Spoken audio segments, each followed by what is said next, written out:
A 10-inch Android tablet at a budget price. Let's check it out.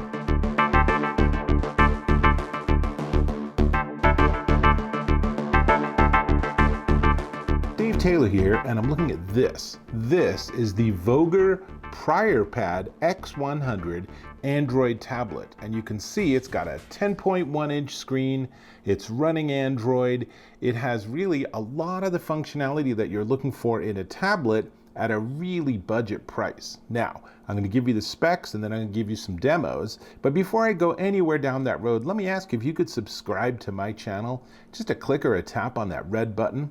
Awesome. Great. Now, this features the 10.1-inch screen running at a relatively low resolution of 1280 by 800. So to keep that in mind, HD is 1920 by 1080. So this is less than HD, but it is a pretty nice screen, as you can see.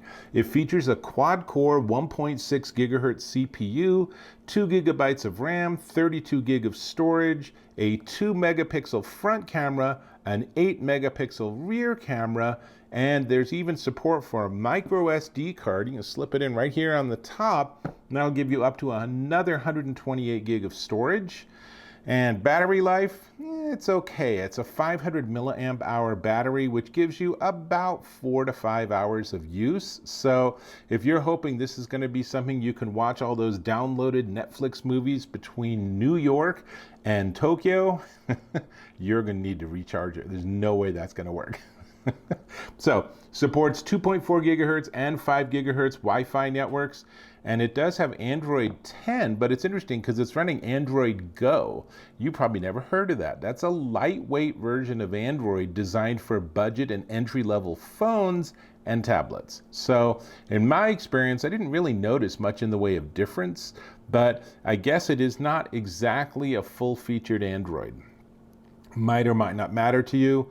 Let me finally give you some dimensions and then we'll jump into actually some hands-on. So 9.6 inches by 6.8 inches by 0.4 inches thick, and it's 16 ounces. It's nice, it's lightweight, it's easy for you to hold like this if you want to read a book or watch a movie. That works just fine. Now, in the box is the tablet, and it comes with, as far as I can tell, a screen protector already pre-installed. And then it has the charger, it has a charging cable, and then also in the box is a user manual, which is helpful, and a couple of cards. Let's see, one is for membership and extended warranty, and the other one is just a thank you and a 15% discount if you want to buy a SanDisk micro SD card so you can get some more storage. So that's really nice of them to offer all that. But of course, it's kind of all about the tablet. So I will say it's not super fast. The screen is not super vivid, and the pictures and such are not super vivid either. So let's start out. Let me show you just a little bit of video footage and then a couple of photos. As you can see, the video is okay, but it's a little washed out. That washed out is much more obvious in this selfie that I took, though this photo of the Snapdragon is reasonably vibrant. So for the next demo, what I'm going to do is I'm going to actually turn on screen recording, which you can do by doing a double pull down and then turning on screen record. And now I'm recording my screen. So what I'm going to do is I'm going to switch to this being full screen so you can see, though you'll be able to hear me talking. And before we do that, let's just go straight to Spotify so you can hear. There are 2 speakers on the back, but I can play some music and you can hear a little bit about what it sounds like. So there's no bass at all. There's barely mid-range. It's a very treble heavy sort of sound, but the redeeming feature is that it does have a headphone jack on the top. In fact, let me show you. Here's a close-up of everything on the top. All the controls are on the top of the screen in horizontal mode, and that is the micro USB for charging, the micro SD slot for external memory, the 3.5 millimeter audio jack, volume up, down, and power, very standard on any Android device, and that's all you get.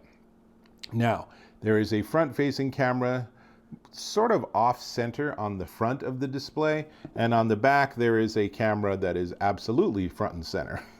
Not front and center. There is a camera that is absolutely centered on the back. Now, let's get to that screen capture. I do a lot of reading on my tablets, so let's go into the Kindle app. And here, I'm actually in the middle of reading a new book about blockchain from my colleague Shelley Palmer, but I can go into my library, I can look at other books, there's a lot I can do. And of course, I can turn the device and then rotate my content, and then this will be much more of the sort of orientation I expect for a book. But for this demo, I think it's a lot easier to have everything horizontal, so that's what I'm going to do. I can do the same thing with Hoopla, which is a program my library subscribes to, so I can actually get library books in digital form, and it also wants to be in the other orientation, understandably, but that's great because I can actually get books from the library without actually ever having a physical product in front of me. Now, Google Go is interesting. It's a sort of starting point for using the web, but it actually gives you a little bit different home screen. And remember, Google Go is part of Android Go, which is part of this sort of lighter weight version of Android.